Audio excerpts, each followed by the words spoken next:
Good afternoon, everybody. Christine Barconi here in the NBC4i Streaming Center, joined by NBC4 sports anchor and reporter Whitney Harding. We are talking today, wanted to do a little sports briefing about the Buckeyes, who's staying and who's leaving, and a little bit of an update on the Blue Jackets as well. But let's first talk about those Buckeyes, Whitney. Yeah. Yesterday was the deadline. Who's staying, who's leaving? What do you think was the biggest standout to you? Chris Olave coming back. That to me was the thing that had, gosh, Twitter went nuts. Absolutely crazy. Because, that one was so surprising, but it's so exciting because I think it kind of says two things about the Buckeyes. And that's one, whoever fills in for Justin Fields is going to have so many weapons. But also, guys like Olave and Jeremy Ruckert, the fact that they want to come back, that says that they think someone can throw them the football. Here's a list of who is announced yesterday that they were staying, and we can talk about that a little bit more. Right. And what's interesting to break down here, Christine, is you kind of have two groups this year because of that extra year of eligibility due to COVID-19. Just a reminder for everyone out there, the NCAA gave fall sport athletes an extra year of eligibility. So there's a list of guys who have decided to come back for their senior year, and then a list of guys who have decided to come back for that extra year. Those returning seniors would be Chris Olave, Jeremy Ruckert, and then Tyreek Smith, the defensive end. Right, and then coming back for the extra year, there's our list right there. Thayer Mumford is the most notable. And then a while ago, like even before we started talking about this, Marcus Williamson, the slot cornerback, said he's coming back as well. That's going to be so big for an Ohio State secondary that really needs veteran presence this year. I feel like the day that everybody announces is always such a sad day. You're happy for the guys and you're sad as well. You see all these names, you're like, yikes, yikes, yikes. These are our big playmakers, but it's Ohio State. They make new playmakers every single year. But again, hearing Chris Olave coming back was so exciting. So leaving, let's talk about that. Sure. Kind of no surprise there. Here's our list. No real surprises on this list. Maybe the only surprise would be possibly Tommy Togiai, but the way that he played this year, not as big of a surprise as if, you went back into August and someone said Tommy Togiai is going to leave early. You'd be like, no, that's not a good idea. No, I think it's probably a decent idea. This is not exactly a draft class with that standout defensive tackle. They're just, he is not there. So it's kind of like pick your flavor of what kind of a defensive tackle you want.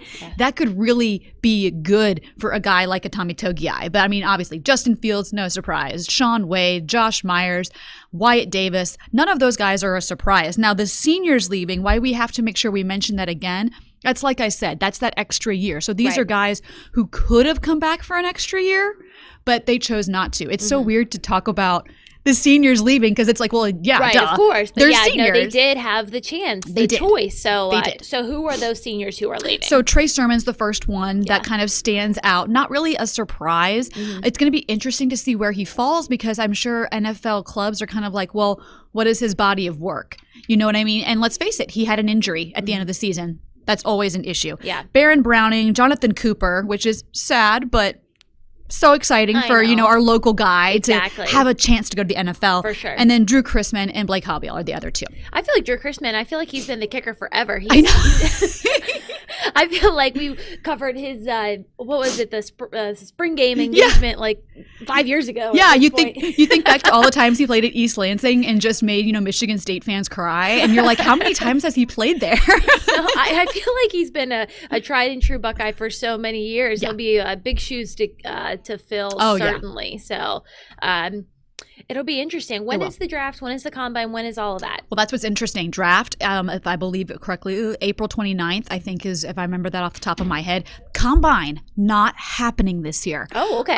It's not happening, and that's kind of going to be interesting for these guys. What the NFL has said, they sent out a memo to teams actually yesterday. And what they're going to be asking of these teams is, instead of having the combine, pro days. Pro days will be a big emphasis this year. Yes, that's going to be the in-person workouts, if you will. And I think the NFL is looking to kind of divvy out like the same kinds of exercises, drills, kind of try to keep it more uniform so teams can kind of make it more like a combine. But then like interviews, all virtual, psychological assessment, virtual, all of that stuff. So it's going to be interesting to see for these guys. Would that interview setup kind of benefit some? Will it be more challenging for some to not have that true face-to-face interaction, it's going to be so weird. I mean, what else would you expect at this point? Of course. Well, I'm so curious to see that they're doing it this way, especially as more and more people are getting vaccinated. It's interesting with, sometimes how important it is to really see somebody in person, especially with those virtual interviews and stuff like that. But yeah, I mean, that's their choice. That's how they're doing it. But I was a little bit surprised to hear that news, especially as more and more things are coming back to being in person. But, stay safe. And it makes you wonder, kind of some of these bigger name guys we've seen in recent years don't really do the drills at the combine or they just do one. So does that mean that they're going to do everything at Pro Day, or are they going to handle it more like a combine situation and only do pick and choose? Because normally that's what these guys do, is they would do maybe one drill or no drills at the combine, but then at Pro Day, those drills that are specific to a team that they flourish in, they would do those. But are they going to have those drills, or is it going to be all uniform? That's what is kind of going to be interesting to see what happens. Yeah, it might be a little bit more convenient too, because obviously the pro day that they'll have at Ohio State isn't just for Ohio State players. You'll get other people from the state of Ohio, from other schools who are likely going to come to that as well. So a little bit more convenient for them also. Yeah, and I think that could be really interesting too, Christine. Such a good point, because so often with the combine, I mean, when you come to an Ohio State Pro Day, you're going to have a lot of guys Everybody's there. Yeah, you're going to have a lot of guys to look at in one place. The combine kind of helps those like one-off guys from a team, like a one awesome player from a team you may not have heard as much.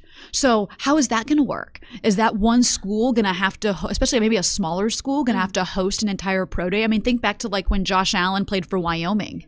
Yeah. How would that have worked? Yeah, that's interesting. That's going to be kind of an interesting thing to see as well, is how are some of these schools, are they going to kind of work together, like areas? I don't know. Yeah. It's we've never seen this before. Super interesting. And again, I'm just a little bit shocked that they are choosing to do this this year. How did it, do we know the dates of that? I'm just trying to remember. I feel like there's been 7 years that have run together. I know. I can't remember when normal things take place anymore.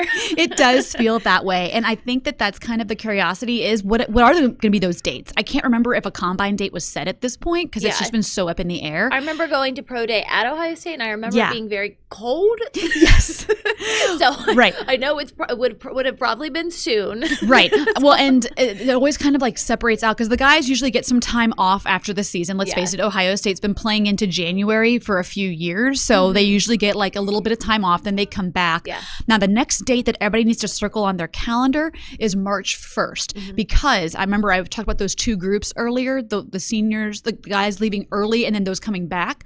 Well, because of that extra year of eligibility, March 1st is a date that those guys with 4 years under their belt, that's when they have to decide if they're going to go to the NFL or come back for that extra year. Okay, so there could be even more? Well, we haven't heard from Haskell Garrett. So that's the big question. I'd love to keep him. I know. What is Haskell Garrett going to do? And I think that's really the last Buckeye we kind of have circled. Other schools may have more.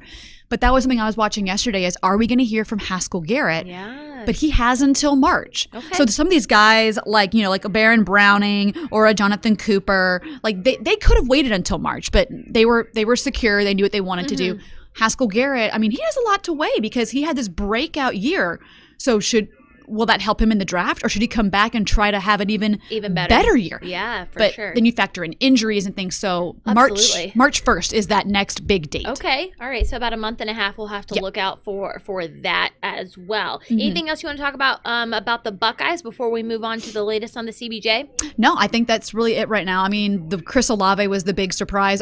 Welcome. Yes, very surprise. Excited to have him back next year. Excited to have him back. And I think that says a lot about, like I said, the quarterbacks coming in and how they're doing. Because if you're a guy like Chris Olave and you can go to the NFL and be a late first round or second round pick, you're not going to come back unless a guy can throw to you. Yeah. That's a good sign. That is a good sign, certainly. And I know from after, I feel like the draft and moving on, it'll be who's going to be the quarterback? Who's going to be the quarterback? Yep. That's going to be the biggest question of the summer. For a long time. Oh, yeah. And I'm curious to see if they'll say, oh, well, you'll know when they step out on the field, kind of like they did. What was it, a couple years ago? Is that what they did with Dwayne? Was it Dwayne and Joe? Dwayne and Joe, I think so. It was, yeah. So, man, we'll see what it's gonna be. It's gonna be interesting to have a real competition. It's not just two guys this time; it's gonna be three guys. Yeah, so that's gonna be really cool. Very exciting.